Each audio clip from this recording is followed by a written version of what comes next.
Assalamualaikum नाजरीन, Abish narrates here. Today I am going to explain the Japanese film जिसका नाम है द टेस्ट ऑफ टी। इसलिए ध्यान से सुनिएगा। तो बिना किसी देरी के वीडियो शुरू करते हैं। ये मूवी है एक हारूनो फैमिली की जो जापान के छोटे से इलाके में रहते हैं। मूवी के स्टार्ट में एक बच्ची दिखाई देती है जिसका नाम था सचिको हारूनो। उसके ग्रैंडफादर उसके साथ खेल रहे थे। हम देखते हैं जब सचिको अकेली बैठी थी तभी उसके पीछे उसका डबल साइज का डोपलगैंगर मौजूद था, मतलब कि उसका जियान जो बहुत ज़्यादा बड़ा था। अब सचिको उसे अपने इर्द गिर्द पाकर काफ़ी परेशान रहती है।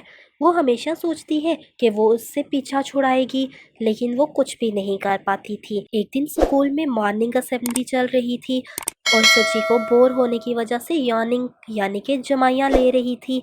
और तभी वो देखती है कि उसका बड़ा साइज पीछे दीवार पर बैठे उसी की तरह जमाइयाँ ले रहा है। क्लास में सचिको अपनी सोचों में गुम थी और सोचती है कि कैसे इस जियांट से पीछा छुड़ाया जाए। और तभी उसे एक स्टोरी याद आती है जो कुछ साल पहले उसके अंकल आयानो ने उसको और उसके भाई को सुनाई थी। जब आयानो छोटा लड़का था तब वो एक जंगल में जाया करता था। उस जंगल को हॉन्टेड फॉरेस्ट कहा जाता है।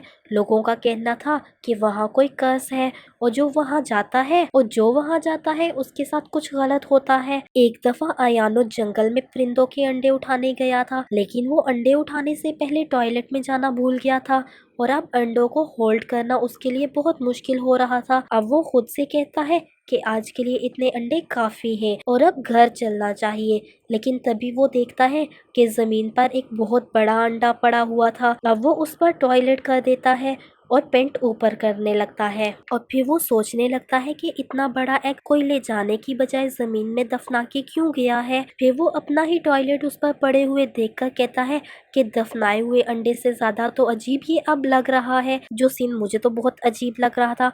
आप लोगों को ये कैसा सीन लगा है कमेंट सेक्शन में लाजमी बताइएगा। और अगर चैनल पे नए हो तो प्लीज़ चैनल को सब्सक्राइब कर दो और साथ में लगे बेल आइकन को भी प्रेस कर दो। तो चलो मूवी आगे बढ़ाते हैं। अब आयानो बहुत कुछ सोचते हुए जंगल से बाहर चला जाता है। अब उस अंडे का ख्याल आयानो के दिमाग से निकल ही नहीं रहा था और इसीलिए आयानो अगले दिन फिर जंगल में आता है ताकि अंडे को देख सके। अब आयानो इतने बड़े जंगल से वाकिफ नहीं था, इसलिए अंडे की जगह उसे नहीं मिलती। लेकिन आयानो अंडे को ढूंढने हर रोज जंगल में आता। अब एक ऐसा दिन आ गया था जब एक आदमी जिसकी बॉडी पर बहुत ज्यादा टैटूज बने हुए थे और ब्लड निकल रहा था वो उसके सामने आ जाता है। अब आयानो डरते हुए उसे देखता है, लेकिन वो आदमी उससे कुछ नहीं कहता। उस दिन से आयानो उस टैटू वाले आदमी को हर रोज अपने साथ हर जगह देखता। पहले पहल तो आयानो बहुत ज्यादा डरता और परेशान होता कि ये आदमी उससे क्यों फॉलो करता है, लेकिन टाइम टू टाइम वो उससे यूज टू हो जाता है और अब उसे कोई फर्क नहीं पड़ता था। अब हमें ये भी दिखाया जाता है कि टैटू वाले आदमी के सर पर वही टॉयलेट हुआ हुआ नजर आता है। एक दिन जब आयानो प्लेग्राउंड में खेल रहा था और उसने फ्लिप किया तो वो आदमी गायब हो गया था और वापस कभी नहीं आया। प्रेजेंट टाइम में अब सचिको भी अपने जियांट से पीछा छुड़ाने के लिए बैक फ्लिप सीखने लगती है। अब सचिको ये तो नहीं जानती थी कि वो टैटू वाले आदमी ने आयानो का पीछा कैसे छोड़ा और कब छोड़ा, लेकिन पुलिस को जंगल से एक ह्यूमन स्कल मिला था और ये वही स्कल था जिस पर आयानो ने अंडा समझकर टॉयलेट किया था। अब एक सीन दिखाया जाता है जिसमें सचिको का बड़ा भाई हजीमी अपने स्कूल में था और उसे लड़की का दिया हुआ एक लव लेटर मिलता है जिसमें लड़की ने उसे एक रेस्टोरेंट में बुलाया था। अब उसी रेस्टोरेंट में हजीमी के 4 दोस्त लड़कियों के बारे में बात कर रहे थे। एक लड़के ने लड़की जैसे कपड़े भी पहने हुए थे और फिर हमें ये भी पता चलता है कि हजीमी को लव लेटर भी उन्हीं ने दिया था। अब हजीमी साइकिल पर था और रेस्टोरेंट में पहुंचने वाला था और लड़के भी उसके साथ प्रैंक के लिए तैयार थे, लेकिन अफसोस वो रेस्टोरेंट के पास रुकने की बजाय साइकिल को घर की तरफ ले जाता है। अब हमें बताया जाता है कि हजीमी का भरोसा प्यार से और रिलेशन से उठ चुका था जब से उसने एक कपल के बीच की लड़ाई देखी थी। अगले सीन में अब हम देखते हैं हजीमी और सचिको की मदर योशिको अपने काम वाली जगह पर थी। वो एनिमेटेड फिल्म प्रोजेक्ट में एज अ डिजाइनर काम कर रही थी। उसका बॉस बहुत ज्यादा बेहुदा था और योशिको के बारे में गलत इरादे रखता था। एक रात सब घर में थे। बच्चों का डैड नबुआ हजीमी के साथ बोर्ड गेम खेल रहा था। उस गेम का नाम था गो। वो दोनों काफी अच्छे से बहुत देर तक गो गेम खेलते रहते हैं। अगले दिन स्कूल में एक स्टूडेंट जिसका नाम था सुजुइशी वो हजीमी की क्लास में ट्रांसफर हुई थी। अब हजीमी के दिल में उसके लिए फीलिंग्स थी, लेकिन वो बहुत शाय था और बात भी नहीं कर सकता था। स्कूल के बाद हम देखते हैं ग्रैंडफादर अकीरा, आयानो, सचिको और योशिको सब इकट्ठे बैठे चाय पी रहे थे। वो बहुत देर तक खामोश चाय को एंजॉय कर रहे थे। अब सचिको अपने रूम में चली जाती है और उसी तरह बैठी घूरती रहती है। उसका जियांट भी खामोशी से उसके पीछे बैठा था। अब वो डिसाइड करती है कि वो बैक फ्लिप सीखेगी ताकि अपने जियांट से पीछा छुड़ा सके। अब वो प्लेग्राउंड की तरफ जाती है और बाज को काफी देर तक घूरती रहती है, लेकिन बैक फ्लिप ट्राई किए बगैर वो वापस घर की तरफ आ जाती है। एक दिन स्कूल में सुजुइशी से एक लड़की क्लब प्रैक्टिस के लिए पूछती है, तो सुजुइशी उसे बोलती है कि वो गो गेम खेलने के लिए क्लब ज्वाइन करना चाहती है। जब हजीमी उसकी ये बात सुनता है तो वो बहुत ज्यादा खुश होता है, क्योंकि उसका और सुजुइशी का इंटरेस्ट सेम था। घर वापस जाते वक्त हजीमी सुजुइशी के बारे में सोचकर बहुत खुश हो रहा था। हजीमी जब रूम में अकेले होता है तो सुजुइशी को ही इमेजिन करता रहता है और फिर ख्यालों में किसी से लड़ाई करता है ताकि सुजुइशी को बचा सके। एक सीन में हमें दिखाया जाता है कि हजीमी शाम में स्कूल आता है तो सुजुइशी को अपने दोस्त से बातें करता देखकर काफ़ी परेशान हो जाता है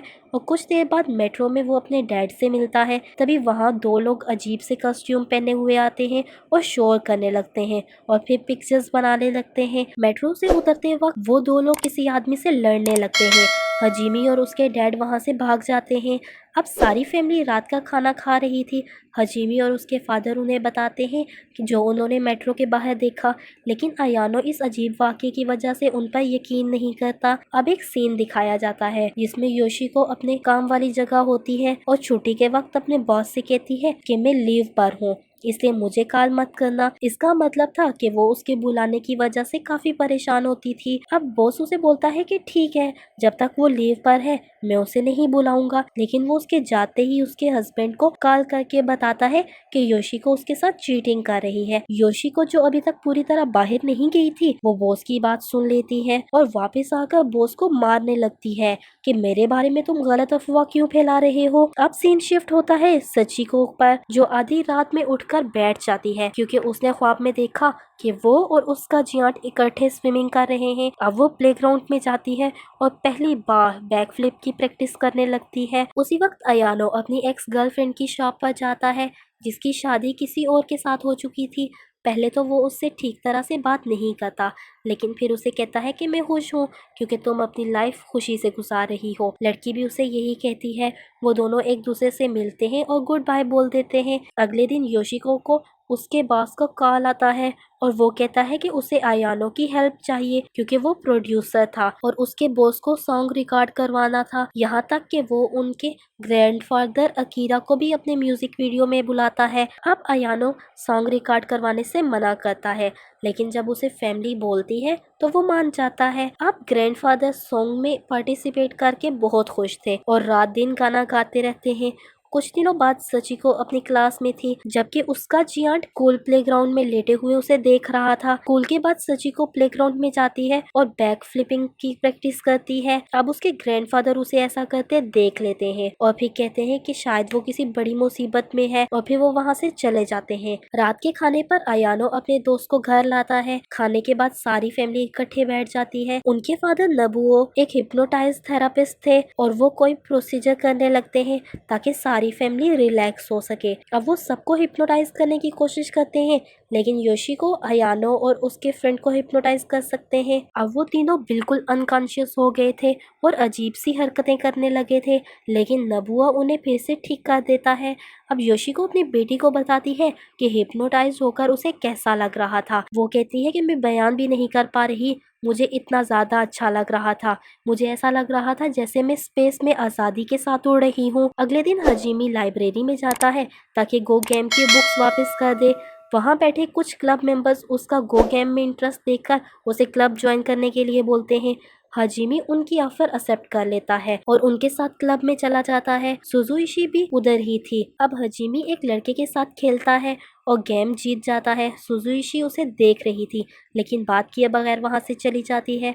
उसी टाइम सचिको प्लेग्राउंड में बैक फ्लिप की प्रैक्टिस कर रही थी। तभी एक इंसान का सर ग्राउंड से निकलता हुआ नजर आता है। अब सचिको ये सब देख लेती है और डर के मारे वहाँ से भाग जाती है। लेकिन रास्ते में उसे दो लोग मिलते हैं। अब वो उन्हें मडमैन के बारे में बताने लगती है तो वो वहाँ आ जाते हैं और उस इंसान की मदद करते हैं। वो 3 दिन से जमीन में फंसा हुआ था। रात के वक्त वो ये सारी स्टोरी अपनी मोम और उसके 2 कोवर्कर को सुनाती है जो यहाँ खाने के लिए आए हुए थे। कुछ दिनों बाद अयानो ग्रैंडफादर अकीरा और योशिको के बॉस का सॉन्ग रिकॉर्ड करने लगता है। उनका खौफनाक गाना सुनकर अयानो और उसके कोवर्कर को लगता है कि जैसे वो आसमान की तरफ उड़ रहे हैं। एक दिन स्कूल में सुजुइशी अपने दोस्त के साथ गो गेम खेल रही थी, लेकिन वो बीच में छोड़कर कहीं चला जाता है। अब वो पैक कर रही थी, लेकिन उसी वक्त हजीमी कमरे में आ जाता है। जब वो उसे अकेला देखता है तो वहाँ से जाने लगता है, लेकिन सुजुइशी उसे गेम के लिए चैलेंज करती है।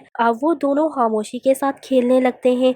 खेलते हुए हजीमी उसे बताता है कि ये मेरा ड्रीम था कि मैं गो गेम तुम्हारे साथ खेलूं। सुजुइशी उसे बोलती है कि वो हर रोज ये गेम उसके साथ खेल सकती है। स्कूल के बाद वो दोनों एक ही अम्ब्रेला के साथ बाहर निकलते हैं। अब हजीमी बहुत ज्यादा खुश था क्योंकि उसने अपने क्रश से बात करी थी। कुछ दिनों बाद योशिको अपने ऑफिस में सबको अपना काम दिखाती है। सब लोग उसके काम से बहुत ज्यादा इंस्पायर होते हैं और उसके लिए क्लैप करने लगते हैं। घर पर सचिको अपने ग्रैंडफादर के रूम में झांकती है तो वो देखती है कि उसके ग्रैंडफादर जमीन पर लेटे हुए हैं। उसके बाद हम देखते हैं कि सारी फैमिली मेट्रो से वापस आ रही थी। उनके ग्रैंडफादर की डेथ हो गई थी और वो उनको दफनाने गए थे। उसके बाद वो चारों पोर्च में बैठे चाय पी रहे थे और ग्रैंडफादर को याद कर रहे थे। अब वो सब उनके रूम में जाते हैं और उनकी चीजें देखने लगते हैं। तब उन्हें वहाँ एक स्केच बुक मिलती है जिसमें सारी फैमिली की पेंटिंग हुई हुई थी। पेंटिंग में योशिको अम्ब्रेला के साथ चलते हुए नजर आती है। नबुओ रनिंग करता हुआ दिखाई देता है। हजीमी अपनी बाईसाइकिल पर था और सचिको प्लेग्राउंड में बैक फ्लिप करती दिखाई देती है। अगले सीन में हम देखते हैं हजीमी सुजुइशी के साथ गो गेम खेल रहा था और कॉन्फिडेंटली उसके साथ बात कर रहा था। योशिको अपने प्रोजेक्ट पर काम कर रही थी। सचिको प्लेग्राउंड में बैक फ्लिप की प्रैक्टिस कर रही थी। अब वो एक बिल्कुल ठीक बैक फ्लिप कर पाई थी और हैरान हो जाती है। उसका जियांट जमीन से निकलकर आसमान की तरफ चला जाता है और तभी एक सनफ्लावर निकलता है जो बहुत ज़्यादा बड़ा होता है और पूरी अर्थ को कवर कर लेता है और फिर फट जाता है। अब हम देखते हैं सचिको प्लेग्राउंड में थी और सारी फैमिली सनसेट देख रही थी और वही मूवी एंड हो जाती है। तो कैसी लगी आप लोगों को आज की वीडियो? कमेंट सेक्शन में लाजमी बताइएगा। अगर वीडियो पसंद आई हो तो प्लीज़ वीडियो को लाइक कर दो और अगर मेरे चैनल पे नए हो तो प्लीज़ चैनल को सब्सक्राइब कर दो। साथ में लगे बेल आइकन को भी प्रेस कर दे ताकि मेरी वीडियो सबसे पहले आप तक पहुंच सके। मिलेंगे नेक्स्ट वीडियो में। Thanks for watching. If you want to watch this movie or season, the links are in description below. Please like, subscribe and comment. And if you want to watch more, hit the bell icon.